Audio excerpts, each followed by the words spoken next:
Bom, meu nome é João José Reis, eu sou professor da Universidade Federal da Bahia e venho há muitos anos estudando a escravidão e particularmente a resistência escrava em suas várias dimensões. O professor João Reis também faz parte da equipe do projeto Resistance e estará conosco esses 4 anos discutindo toda forma de resistência, em especial a resistência escrava nas Américas. América portuguesa, América espanhola em especial, mas pensando também na Inglaterra, na América inglesa, na América francesa.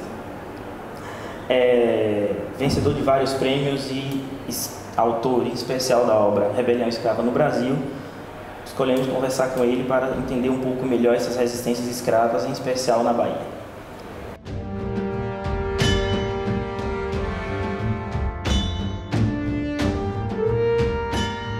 O historiador José Nafaf está escrevendo um livro sobre Dom Lourenço da Silva de Mendonça, um africano que saiu de Angola, passou pela Bahia, veio até Lisboa e escreveu ao Papa reivindicando, já no século XVII, o fim da escravidão. Como podemos pensar, assim como Dom Lourenço, outras resistências de africanos na própria África durante a travessia contra o tráfico e a escravidão? Bom, a resistência à escravização, ela já existia no continente africano, porque inclusive já existia escravidão lá.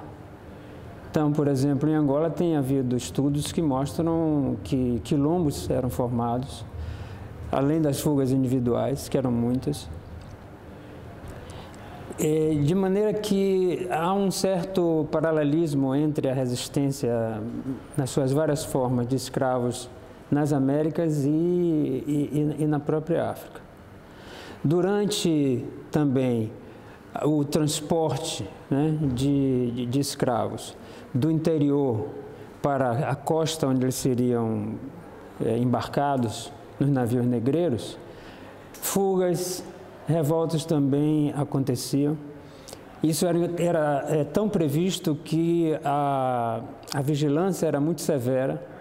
Esses escravos caminhavam manietados, né, com a manilha, que era uma espécie de forquilha que prendia um ao outro, de modo que essa resistência ao tráfico começa no interior mesmo da África. Houve também fugas na própria costa, dos barracões e outros armazéns onde os escravos ficavam aguardando a chegada do navio para levá-los, ou a sua ida ao mercado para serem comprados. E também revoltas a bordo de navios, né? Foram muitas as revoltas, existe já uma literatura, uma bibliografia sobre elas. No caso do Brasil, temos bom, elas aconteciam sobretudo ainda na costa africana, essas revoltas, né? Mas elas aconteciam também na costa que iria receber esses traficados, né? Há o caso muito famoso dos escravos que se rebelaram do Amistad, né? Do navio Amistad, que era uma segunda viagem, na verdade, não era viagem transatlântica, mas uma viagem pela costa de Cuba, mas é uma revolta a bordo de um navio negreiro, né? Virou filme, etc., né? Não há outra revolta que tivesse feito tanta manchete, né? Mas tem uma que é pouco conhecida no Brasil e que dá mais ou menos um motivo que pode parecer pitoresco, mas que era bastante presente na mentalidade dos africanos. Essa revolta acontece em 1822 ou 23, quando o navio negreiro está chegando à costa baiana, né, no Brasil, no nordeste do Brasil, e um dos trabalhadores a bordo, que era também um africano, se dirige aos africanos traficados e diz: olha, estamos chegando à costa, vocês serão devorados pelos brancos. Então, com medo deles serem devorados pelos brancos, eles se rebelam. E o pavor do canibalismo era muito grande entre os africanos. Isso foi um dos motivos que provavelmente levou. Nesse caso nós sabemos, mas outras revoltas podem ter sido o produto desse medo do canibalismo. Na verdade, o canibalismo era uma via dupla, porque o branco dizia que o africano era canibal e o africano pensava que o branco também era canibal, com mais razão ainda, claro. Então, essa revolta é muito interessante porque ela revela um medo que era muito profundo entre os africanos, o medo do canibalismo dos brancos.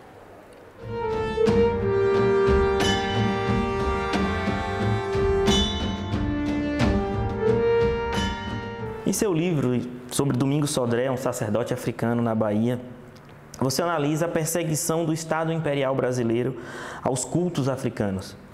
Domingos e tantos outros, desde a colônia, buscaram na fé organizar o seu novo mundo e resistir. Como religião e resistência interagem nesta era da escravidão? Interagem completamente, porque a atitude da revolta, ela era informada por uma visão, digamos assim, espiritual do mundo, também. Deuses eram invocados, deuses africanos eram invocados para que ajudassem nessas revoltas, que protegessem os guerreiros. Amuletos, sobretudo amuletos muçulmanos, eram usados também durante as revoltas, por exemplo, as revoltas baianas, no ciclo de revoltas baianas.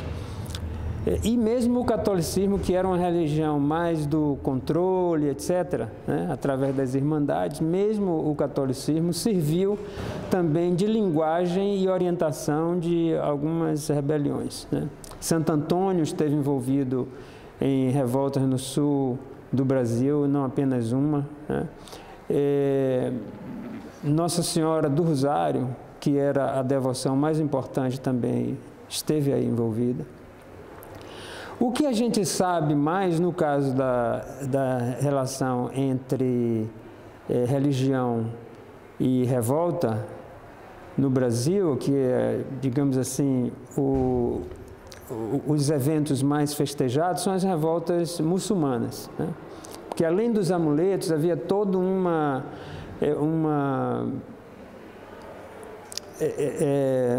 mentalidade muçulmana que estava operando na comunidade dos afro-muçulmanos, que foram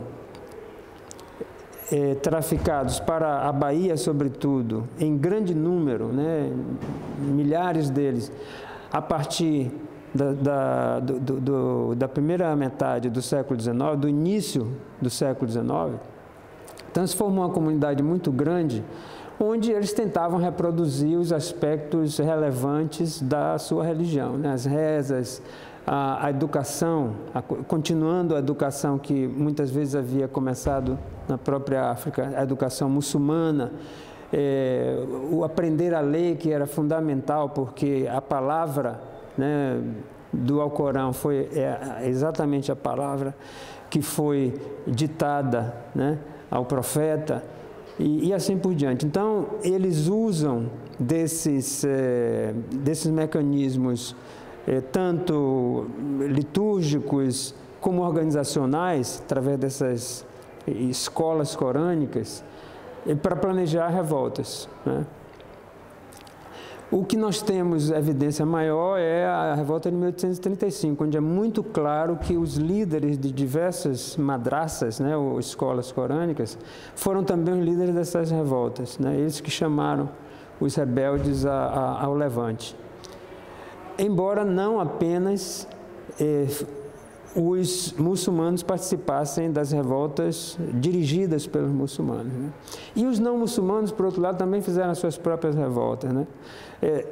A maior parte, por exemplo, dos escravos iorubais que foram para a Bahia era adepta do candomblé, né? Do que depois veio se chamar de candomblé, a religião dos orixás. E exatamente no momento que eles estavam sendo traficados para a Bahia, foi um momento de expansão do culto, precisamente do deus Ogum, que é o deus da guerra, né? Por causa de guerras intestinas que se disseminaram muito fortemente ao longo da primeira metade do século XIX no território iorubá. Então, Ogum, embora nós não tenhamos nenhum documento como temos no caso dos muçulmanos, porque sobraram papéis, né, que foram confiscados nas mãos desses levantados muçulmanos, na religião, no caso da religião dos orixás, nós não temos documentos que indiquem claramente a presença dessa religião nas revoltas, né? Mas se presume, quer dizer, é uma dedução, né, bem fundamentada, que a religião também estava ali, tal como as guerras estavam sendo, do outro lado, feitas, inspiradas nesses deuses guerreiros, né, particularmente em Ogum, né. Então, a religião realmente perpassava, né, por esses momentos dramáticos, digamos assim, da resistência. Mas ela também está presente na chamada resistência do cotidiano, né, do dia a dia, né? A resistência, por exemplo, à própria religiosidade que estava sendo imposta pelos senhores sobre os escravos, né? Aí variava bastante, porque havia o tipo de resistência dos devotos dos orixás, por exemplo, que era uma resistência de acúmulo de forças espirituais, né? Então, não tinha nenhum problema eles aderirem ao catolicismo sem desistir da religião dos orixás, né? Já entre os muçulmanos, você não vai encontrar essa abertura, digamos assim, né, da alma para a dupla militância, né? E isso é típico das religiões universais, pelo menos do núcleo duro dessas religiões, né? Então, mas de todo modo, essas religiões africanas e mesmo o catolicismo, né, crioulo, né, o catolicismo africanizado, ele também vai impor certas regras na comunidade que não são exatamente as regras que vêm de cima, né, da alta hierarquia da igreja. Por exemplo, na celebração dos santos, né, essa é uma celebração africanizada desses santos, com batuque, com cânticos em língua africana, enfim, nada que pertencesse à liturgia tradicional, né, que se tentava impor aos africanos. Então, esse é um outro tipo, né, de resistência, que é uma resistência para manter, né, o tipo de humanidade que esses escravos pensavam para si, né?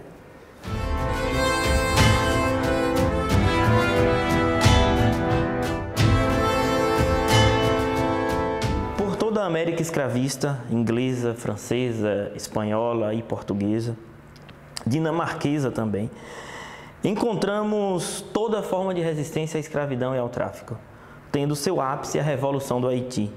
Quais semelhanças e diferenças podemos perceber nessas Américas, nesses espaços? Sobre a revolta numa visão hemisférica, né, em todas as Américas. Há um tipo de resistência individual que é típico em todo o sistema escravista, que é a fuga, né? Assim como há também a fuga individual, assim como há também a formação de quilombos. A formação de quilombos acontece em todas as Américas, né? Em todas as sociedades escravistas das Américas. Então, eu diria que esses foram os dois aspectos mais comuns, né, quer dizer, a fuga para constituir uma comunidade, né, independente, que sobrevivia de maneira variada, às vezes muito isolada, outras vezes negociando com a própria sociedade escravista, né? Então, há todo tipo de quilombo, como era chamado no Brasil, palenque na América espanhola, ou cumbre também, que se chamava, marronage, né, grand marronage entre os franceses e assim por diante, né? Maroon communities na América inglesa. Então, isso é uma coisa que liga, digamos assim, todas as sociedades escravistas das Américas. As revoltas, elas são de estilos diferentes, na verdade, né? As revoltas, por exemplo, caribenhas, elas são muito informadas por determinado tipo de noções de poder que estão também envolvidas numa leitura religiosa do mundo, né? Que vem principalmente da costa chamada Costa do Ouro, né? Que equivale grosso modo, a Gana, né? Então, historiadores que falam, inclusive, no ciclo de revoltas Akan, né? No Caribe, sobretudo no Caribe inglês, né? E que foram dezenas delas até o século XVIII, principalmente.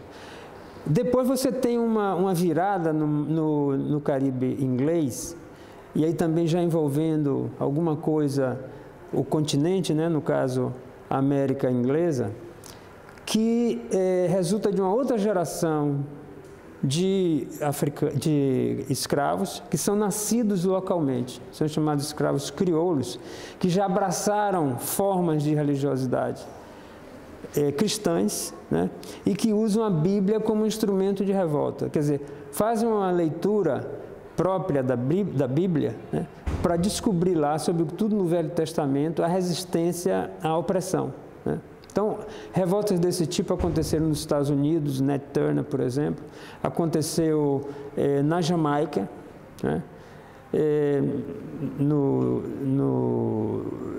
início da década de 1830, aconteceu em Demerara, né, que era parte da Guiana inglesa. Enfim, em toda parte você vai encontrar esse tipo de revolta, inspirada no cristianismo, né? Como eu disse, respondendo à pergunta anterior sobre o Brasil especificamente, vai acontecer também no Brasil, né? Revoltas que tiveram inspiração no catolicismo popular, vamos chamar assim, né? Então há muitas comparações possíveis sobre as semelhanças, mas há também sobre as diferenças, né? Por exemplo, mas não são diferenças, digamos assim, que poderíamos chamar, são diferenças mais cronológicas, digamos assim, né? Por exemplo, as revoltas escravas muçulmanas na Bahia, elas ocorrem no momento em que as revoltas escravas fora da Bahia, em outras regiões da América, elas já tinham esvaziado o seu conteúdo de religiosidade africana, como eu acabei de dizer, né?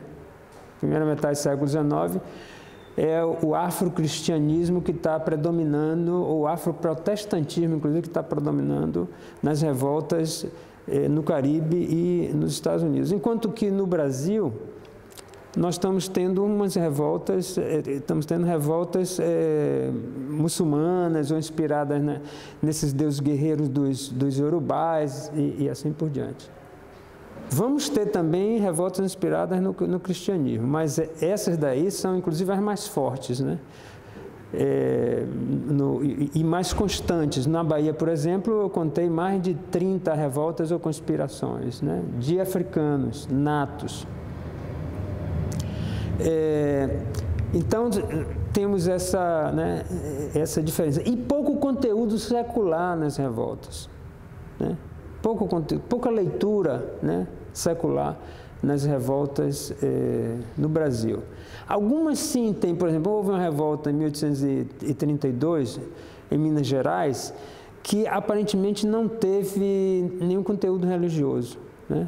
E o conteúdo secular era aquele que era uma leitura interessada de certos acontecimentos políticos e também mudanças na legislação que apontavam para ou um relaxamento ou uma reforma da escravidão, né? A lei de 1831 do tráfico, por exemplo, foi lida por alguns escravos, tanto em Minas Gerais quanto em São Paulo, né, em Campinas, como sendo uma lei abolicionista, né?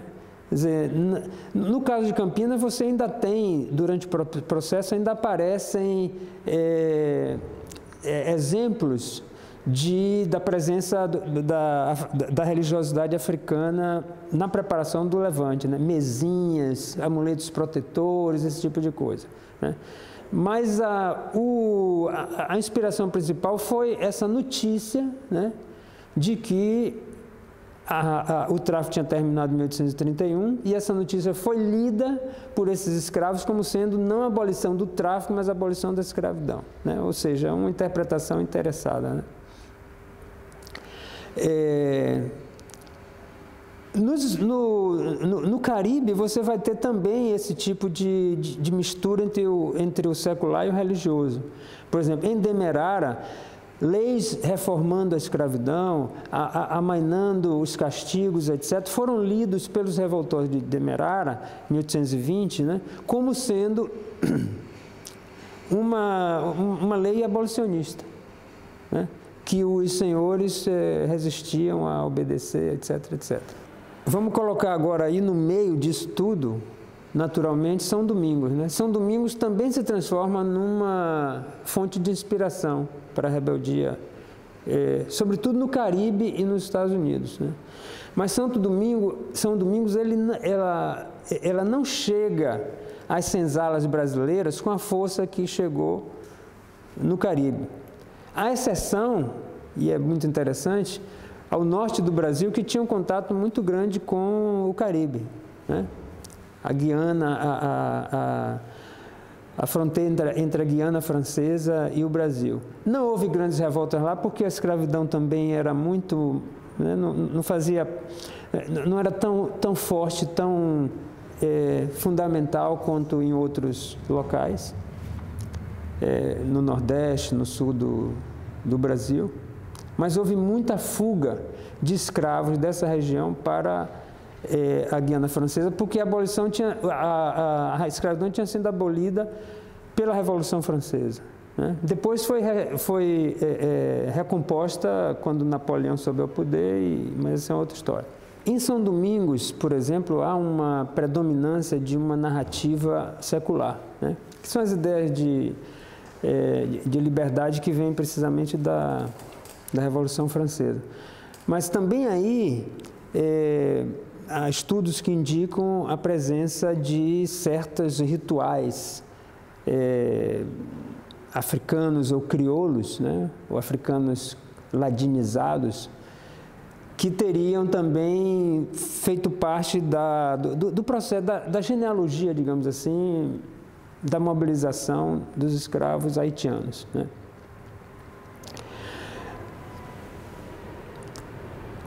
Mas a grande diferença, no caso de todo o Caribe, quem faz a grande diferença é exatamente a revolta do Haiti, que se transforma numa revolução, né?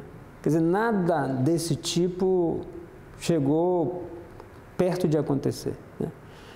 A revolta maior que aconteceu foi a da Jamaica, que envolveu milhares de escravos, mas foi brevemente sufocada entre 1830 e 1831, não logrou êxito, né? Poderia até ter sido bem sucedida, mas certamente teve algum tipo de inspiração na revolta do Haiti também, né? Então, a conclusão sobre essa coisa toda é que o século XIX embaralha bastante as coisas, né? Quer dizer, final do século XVIII e todo o século XIX. Porque, embora você tenha revoltas como a dos malês, a dos muçulmanos na Bahia, onde a gente não encontra absolutamente nenhum vestígio de uma ideologia secular informando, né? Ou de uma leitura própria de um acontecimento político ou legal, né? As outras revoltas todas você tem ainda essa mistura, né, entre o secular e o religioso e assim por diante. E o estudo de como isso foi elaborado mentalmente pelos africanos é ainda um livro aberto, né? Quer dizer, leituras mais sutis do que exatamente está acontecendo entre eles. Na segunda metade do século XIX, há uma tendência a uma secularização quase que completa, né? Porque aí já entra as ideologias abolicionistas, as discussões abolicionistas começam a informar diretamente os escravos e assim por diante.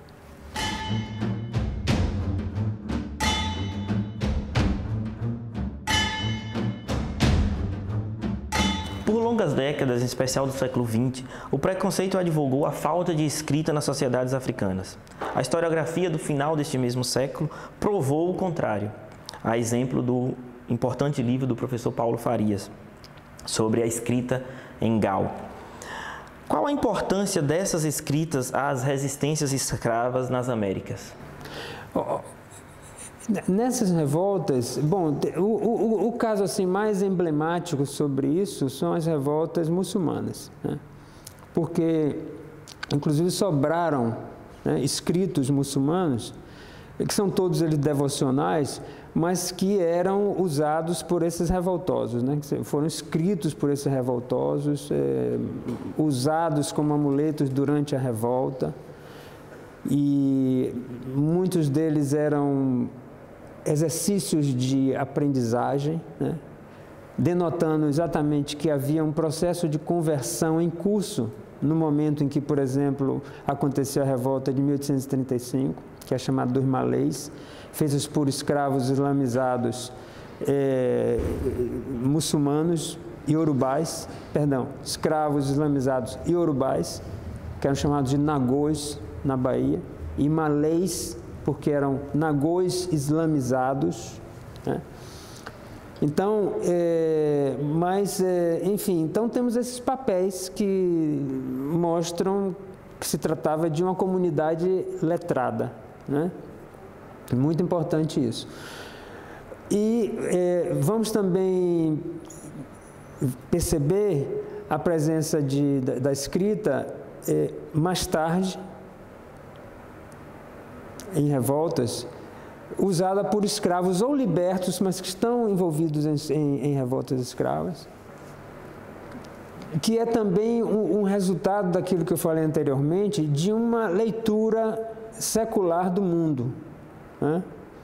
Então, por exemplo, há uma revolta pouquíssimo conhecida de 1864, em Minas Gerais, em que os escravos eram letrados, liam notícias dos jornais e acompanhavam os debates no parlamento a respeito da escravidão, do chamado problema servil, né, no Brasil.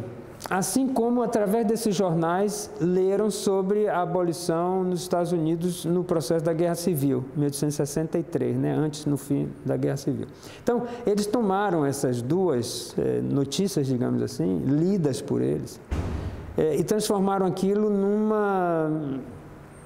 instrumento de seu protesto, né? Quer dizer, anunciando para o mundo que eles tinham sido livres, libertos, né? Mas que os senhores resistiam a aceitar aquela... Enfim, então, temos aí dois exemplos muito interessantes. Um outro exemplo é de um movimento, na verdade, que é religioso também, mas ao mesmo tempo envolve a escrita, né? Que é de um líder que era conhecido como o Divino Mestre em Pernambuco, né? Que ensinava os escravos a ler, os negros de modo geral a ler, com poesias em cordel, né? E aí, tem um documento que sobrou, chama-se o ABC do Divino Mestre. Ele vai comentar, inspirado na Bíblia, né? Ele vai comentar que os negros são a raça escolhida, né? por Deus para poder libertar o mundo. Mas o primeiro passo é se libertar, né? Adão teria sido negro, Cristo teria escolhido nascer entre os negros, né? Que ele tá fazendo uma leitura, né? do ambiente bíblico, né? Como sendo a própria África. E ele lembra também que se urgentemente os brancos não libertassem os escravos, no Brasil iria acontecer um Haiti, um novo Haiti, né? Então é uma pregação muito radical, mas que não teve as consequências de ter sido transformado era um embrião de revolta, mas a revolta não chegou aparentemente sequer a ser planejada, né? Era um movimento messiânico, na verdade, embrionário, que foi reprimido no nascedouro, né? Então, mas a escrita está lá para nos provar, né? A sua importância, o seu papel, né?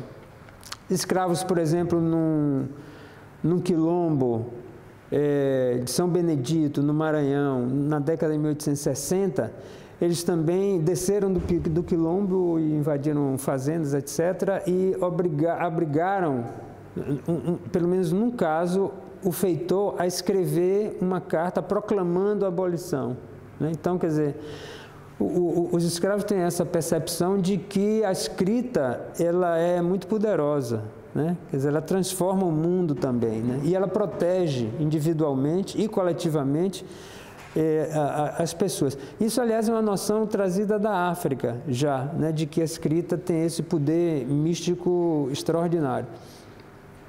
Então, essa é uma leitura que a gente pode também fazer a respeito do uso da escrita por esses rebeldes, né? Não, aquele papel, não importa que tenha sido um feitor, né?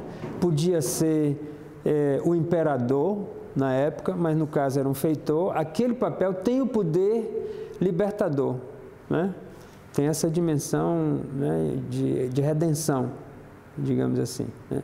Se a gente recuar um pouco mais, no final da década do século XVIII, aconteceu uma revolta no sul da Bahia, na qual os escravos propõem, por escrito, um tratado de paz. Depois de se rebelar, de formar um quilombo, eles voltam para o Senhor e propõem esse tratado de paz, né?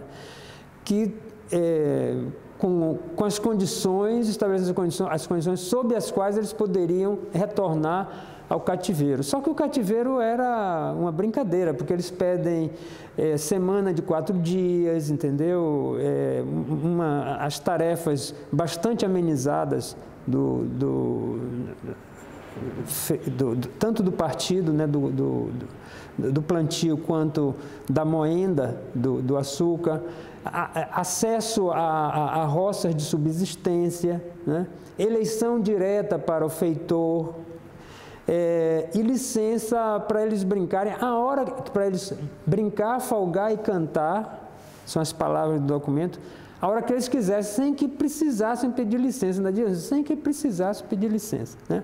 Então, naturalmente, o Senhor não podia aceitar, porque essa escravidão aí era muito melhor do que qualquer liberdade que existisse naquela época, né?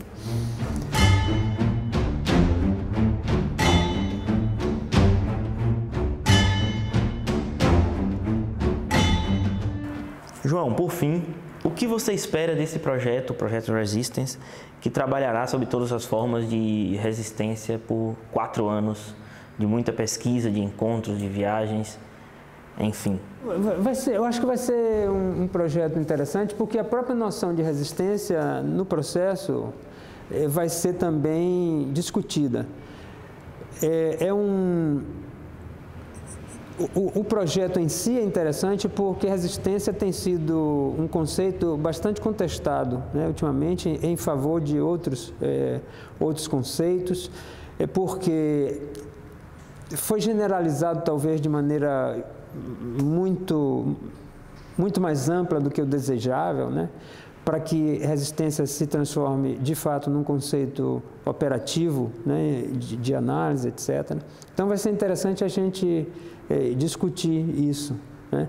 Eu sou uma dessas pessoas que tem uma visão muito generosa, né, do conceito, no sentido de que eu acho que ele pode ser aplicado a diversas situações de contestação do poder, né? Mesmo que sejam contestações muito sutis, muito, né, capilares, que não contestam o sistema como um todo, algo que o James Scott, por exemplo, já discutiu, né? Silêncios e falas, por exemplo, né, como ele fala, transcritos ocultos, transcritos públicos, né? Esses transcritos ocultos, que são, para o historiador em geral, são quase silêncios, né? Eles podem ser significados enquanto resistência. Eu vejo assim, né? Mas talvez durante esse projeto eu até mude de ideia, se as pessoas me convencerem de que não, de que resistência tem que ser alguma coisa um pouco mais forte, um pouco mais, né, proativo, né, mais contundente, né? Mesmo que seja individual, seja mais contundente, né? Por outro lado, eu não acredito que o escravo em particular, ou o subordinado de modo geral, ele esteja o tempo todo resistindo, entendeu? Seria uma vida muito agoniada essa, né? De você dormir e acordar pensando em resistir contra a opressão, né? Tem que ter algum momento de descanso, né? De maneira que eu acho que essas coisas vão ser bem interessantes. E também as comparações, né? Se, por exemplo, a resistência escrava, ela pode ser comparada de maneira útil com a resistência do camponês livre, né? Do trabalhador da fábrica, né? Ou da fábrica pré-moderna, se for o caso, porque só vamos até o século XIX, né? Na verdade. Mas aí já havia também linhas de montagem em alguns lugares, né? Fábrica de tecido, por exemplo, mesmo no Brasil, né? Que começam no meados do século XIX com bastante força. Então, essas comparações vão ser interessantes porque, a partir delas, a gente pode também, voltando ao que eu acabei de dizer, a